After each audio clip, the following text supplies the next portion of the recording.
Gerimis turun sepanjang perjalanan menuju sekolah. Papa mengemudikan mobil dengan cepat, menerobos jutaan tetes air. Aku menatap jalanan basah dari balik jendela. Aku selalu suka hujan. Menatap butiran air jatuh, itu selalu menyenangkan.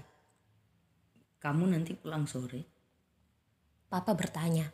Tangannya menekan klakson. Ada angkutan umum mengetem sembarangan, menghambat lalu lintas pagi yang mulai macet di depan. Tidak ada les, Pak. Ra langsung pulang dari sekolah. Aku menjawab tanpa menoleh, tetap menatap langit gelap. Oh, berarti kamu bisa ya menemani mama ke toko elektronik? Aku mengangguk. Tanganku menyentuh jendela mobil. Dingin. Mesin cuci itu kamu pernah memikirkannya, Ra? Papa sepertinya masih tertarik dengan percakapan di meja makan tadi. Ia menekan klakson, menyuruh dua motor di depan yang sembarangan menyalip di tengah kemacetan agar menyingkir. Ya, Usianya sudah 5 tahun bukan? Papa tertawa kecil, membayangkan sekaligus berhitung. Ya, Kamu tahu, kalau setiap hari mesin cuci itu mencuci pakaian sebanyak 20 potong, maka selama 5 tahun itu berarti lebih dari 36.000 potong pernah dicucinya. Hingga akhirnya rusak minta diganti. Hebat bukan? aku mengangguk pelan, menatap halte yang baru saja kami lewati. Ada 5, 6 anak sekolah sepertiku sedang menunggu angkutan umum dan beberapa pekerja kantoran. Lampu kendaraan menyala, kedap-kedip. Beberapa pedagang asongan berdiri dan seorang pengamen membiarkan gitarnya tersampir di pundak. Pemandangan yang biasa sebenarnya, tapi hujan gerimis membuat suasana terlihat berbeda. Konsisten. Bukan. Persisten maksud papa. Ya, itu kata yang lebih tepat. Kamu tahu, Ra? Persisten membuat kita bisa melakukan hal hebat tanpa disadari. Seperti mesin cuci itu, sedikit setiap harinya tapi dalam waktu lama. Tetap saja hebat hasilnya. Coba kamu bayangkan, 36.000 potong pakaian. Itu lebih banyak dibanding koleksi seluruh departemen store besar. Papa tertawa lagi. Aku mengangguk. Aku tahu kebiasaan keluarga kami. Papa selalu suka menasihatiku dengan caranya sendiri. Seperti mengajak bicara hal unik pada pagi yang basah menuju sekolah ini. Mungkin orang tua kebanyakan lainnya juga seperti itu. Selalu merasa penting mengajak anak-anak remajanya bicara sesuatu, menasihati, dan berharap kalimat-kalimat itu bekerja baik. Meskipun hanya urusan mesin cuci, terlepas dari kesibukannya, juga topik pembicaraan yang kadang tidak menyambung dengan situasi, bagiku papa menyenangkan. Dia selalu ada saat aku butuh seorang papa. Dan satu lagi, Ra. Urusan mesin cuci ini masih punya satu lagi yang hebat. Oh ya, aku memperhatikan wajah papa yang riang. Coba kamu hitung. Jika setiap hari mama mencuci 5 potong pakaianmu, maka selama 15 tahun terakhir, dihitung sejak kamu bayi, itu jumlahnya sekitar 30.000 potong lebih. Atau untuk papa 17 tahun sejak menikah, angkanya lebih banyak lagi, bisa 40.000 potong. Papa lebih banyak ganti baju bukan? Total 70.000 potong lebih. Untung saja mama tidak menarik uang laundry ke kita ya, Ra. Kalau satu potong mama tarik 1.000 perak saja. Wih, banyak sekali tagihannya. Papa tertawa, aku ikut tertawa, mengangguk. Pembicaraan mesin cuci ini terus menjadi trending topik hingga mobil yang dikemudikan papa tiba di depan gerbang sekolah. Gerimis menderas. Para siswa yang satu sekolah denganku berhamburan turun dari angkutan umum, mobil pribadi, motor, atau jalan kaki. Mereka bergegas masuk menuju bangunan yang kering. Kamu bawa saja payungnya, Ra. Papa menoleh, menunjuk ke belakang. Tenang saja. Di kantor nanti papa bisa minta tolong satpam membawakan payung ke parkiran. Atau menyuruh siapalah untuk memarkirkan mobil. Papa seakan mengerti apa yang kupikirkan. Tanpa banyak bicara, aku meraih payung di belakang kursi, mencium tangan papa, membuka pintu mobil, lalu beranjak turun. Dadah papa. Dadah Ra. Aku menutup pintu mobil. 2 detik kemudian, mobil papa kembali masuk ke jalanan. Petir menyambar selintas, disusul gemuruh guntur memenuhi langit. Aku mendongak, sengaja belum mengembangkan payung. Awan hitam terlihat memenuhi atas kepala sejauh mata memandang, berkumpal-kumpal. Terlihat begitu suram, terlihat seperti menyembunyikan sesuatu. Entahlah, aku selalu suka hujan. Semakin lebat, semakin seru. Aku membayangkan awan-awan gelap itu dan berdiri di antaranya. Dulu, waktu usiaku masih 4-5 tahun, setiap kali hujan, aku selalu memaksa bermain di halaman. Sesekali, mama mengizinkan malah menawari. Itu permainan kedua yang kukenal setelah petak umpet yang berakhir membosankan. Aku berlari melintasi rumput yang basah, menggoyang dahan pohon mangga yang menjatuhkan airnya dari daun. Menduduki lumpur, melempar sesuatu, menendang sesuatu, dan tertawa gembira. Itu selalu seru. Sayangnya, mama memiliki definisi ketat soal main hujan-hujanan. Masuk Ra, sudah setengah jam, cukup. Aku menggeleng tidak mau. Ra, tanganmu sudah biru kedinginan. Masuk, besok kan bisa lagi. Mama melotot, papa mengamini, juga menyuruhku masuk. Aku kalah suara, 2-1. Aku merengut, terpaksa menerima uluran handuk kering. Atau, aduh Ra, kan baru kemarin kamu main hujan-hujanan. Mama menggeleng tegas. Sebentar saja Ma, kan kata mama besok bisa main lagi. Kilahku, mama tetap menggeleng. 5 menit. Tidak. 3 menit. Tidak. Seberapapun aku merajuk, menangis, jawaban mama tetap tidak papa mengamini. Aku kalah suara lagi, dikurung dalam rumah. Usiaku baru 45 tahun. Rambutku masih tampak lucu dikepang 2 oleh mama. Aku hanya bisa protes dalam hati. Bukankah kemarin-kemarin mama yang menyuruhku main hujan-hujanan? Kenapa jadinya sekarang dibatasi banyak peraturan? Karena itu, rasanya senang sekali saat aku dapat izin bermain hujan-hujanan. Aku berlari ke sana kemari dan membujuk 2 kucingku agar ikut bermain air. Kucingku mengeyong panik, lari, masuk ke dalam rumah. Aku tertawa, membiarkan tubuhku kotor oleh lumpur. Akhirnya, setelah lelah, aku duduk di halaman, mendongak menatap langit gelap. Aku membayangkan apa yang sedang berkecamuk di awan-awan itu. Tetes air hujan deras menerpa wajahku. Aku meletakkan telapak tanganku, berusaha melindungi mata. Saat itu, aku belum tahu. Masih terlalu kecil. Tepat saat telapak tanganku melindungi wajah, seluruh tubuhku hilang begitu saja. Tubuhku menjadi lebih bening dibanding kristal air. Menjadi lebih transparan dibanding tetes air. Aku asyik mendongak menatap langit, belum menyadari bahwa jutaan tetes air hujan itu hanya melewati tubuhku, tidak pecah saat mengenai wajah. Ini main hujan yang menyenangkan, melamun menatap langit langsung di bawah tetes air, dan yang lebih penting lagi, setiap kali aku duduk bersimpuh di rumput halaman, mendongak melindungi wajah dengan telapak tangan, entah bagaimana caranya, aku bisa bermain hujan lebih lama. Mama di dalam rumah hanya sibuk mengomel mencariku, bukan meneriakiku agar bergegas masuk. Pagi Ra. Sally, teman satu mejaku, berseru membuyarkan lamunanku. Kepalaku yang mendongak menoleh. Kenapa kamu bengong di sini Ra? Sally tertawa riang. Dia baru turun dari mobil yang mengantarnya, mengembangkan payung berwarna pink. Tidak apa-apa. Pagi juga, Sel. Aku menyeka wajah yang basah oleh gerimis. Cepat, Ra. Sebentar lagi bel. Sally sudah berlari-lari kecil melintasi gerbang sekolah.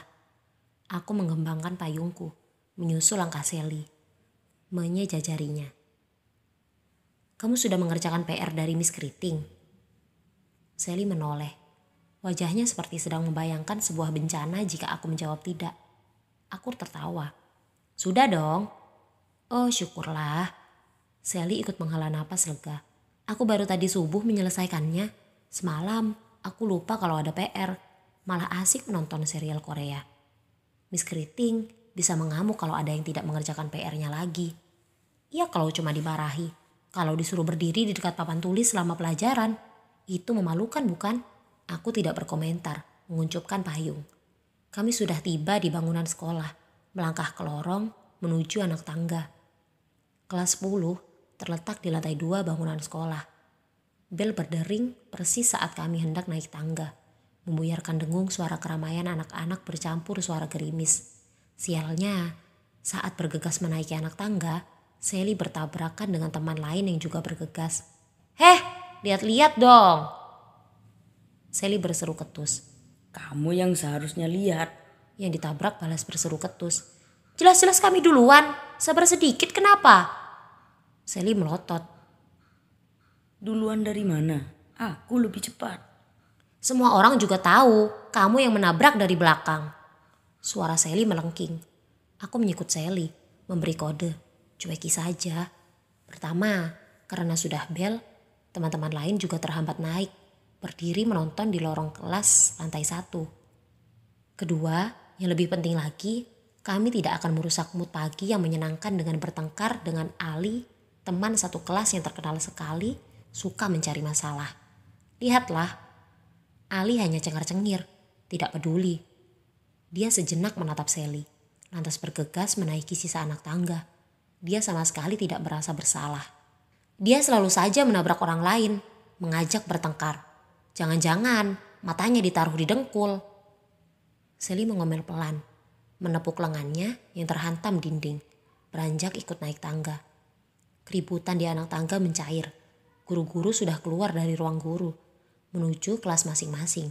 Tidak ada yang ingin terlambat saat pelajaran dimulai. Kayaknya sih, Ali matanya bukan di dengkul, Sel. Aku berbisik, menahan tawa. "Memangnya di mana?" "Di pantat kayaknya." Sally menatapku sejenak, lantas ikut tertawa. Kami berlari-lari melintasi lorong lantai 2, segera masuk kelas, mencari meja. Anak-anak lain sudah membongkar tas. Ali yang duduk di pojokan terlihat menggaruk kepala. Seperti biasa, kemeja seragamnya berantakan, dimasukkan separuh. Aku hanya melihat selintas. Paling juga si biang kerok itu sedang mencari buku PR-nya. Suara sepatu Miss Keriting terdengar bahkan sebelum dia tiba di pintu kelas. Dalam 1 bulan, semua murid baru sekolah ini tahu dialah guru paling galak di sekolah. Wajahnya jarang tersenyum, suaranya tegas, dan hukumannya selalu membuat murid merasa malu. Aku sebenarnya tidak punya masalah dengan guru galak, tapi itu tetap bukan kabar baik bagiku. Karena Miss Keriting mengajar matematika, pelajaran yang tidak terlalu kukuasai. "Pagi anak-anak." Miss Keriting memecah suara hujan. Kami menjawab salam. "Keluarkan buku PR kalian, sekarang."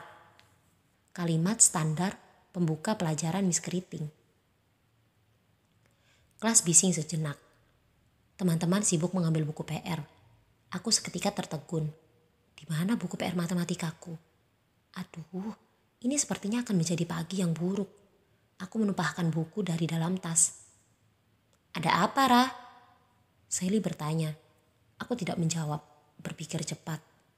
Buku PR itu tertinggal di kamar. Aku menyeka dahi, gerah. Aku ingat sekali tadi malam sudah mengerjakan PR itu, meletakkan buku PR di atas meja. Tadi pagi, saat Papa memintaku buru-buru berangkat, aku lupa memasukkannya. Yang tidak mengerjakan PR, sukarela maju ke depan sebelum ibu periksa. Suara tegas Miss Keriting membuatku menghela napas tertahan. "Ayo, maju." "Sekarang." Miss Keriting menyapu wajah-wajah kami. Aku menggigit bibir. Mau apa lagi? Aku melangkah maju ke depan. "Ra?" Sally menatapku bingung. Aku tidak menjawab, terus melangkah ke depan di bawah tatapan teman-teman. "Kamu tidak mengerjakan PR, Ra?" Miss Keriting menatapku tajam. "Saya mengerjakan PR, Bu." "Lantas kenapa kamu maju ke depan?" "Saya lupa membawa bukunya." Teman-teman tertawa. 1-2 menepuk meja. Lalu terdiam saat Miss Keriting mengangkat tangan. Miss Keriting menatapku lamat-lamat. "Itu sama saja dengan tidak mengerjakan PR." Dengan amat menyesal, kamu terpaksa ibu keluarkan dari kelas. Kamu menunggu di lorong selama pelajaran berlangsung. Paham? Suara Miss Keriting sebenarnya tidak menunjukkan intonasi menyesal. Karena sedetik kemudian, saat aku mengangguk pelan, dia kembali sibuk menatap teman-teman lain, membiarkanku beranjak gontai ke bingkai pintu kelas. Petir menyambar terang, suara guntur mulai terdengar menggelegar. Hujan turun semakin deras. Udara terasa lebih dingin dan lembab. Aku melangkah malas, mencari lokasi menunggu yang baik di lorong. Nasib, aku menghela napas sebal. Padahal aku sudah susah payah mengerjakan PR itu. Aku melirik jam di pergelangan tangan. Masih 2 jam 15 menit hingga pelajaran Miss Keriting usai. Sendirian di lorong yang tempias, basah. Itu bukan hukuman yang menyenangkan. Meski dibandingkan berdiri di depan kelas ditonton teman-teman. Aku mendongak menatap langit. Petir untuk kesekian kali menyambar. Membuat gumpalan awan hitam terlihat memerah seperkian detik. Seperti ada gumpalan api memenuhi awan-awan hitam itu.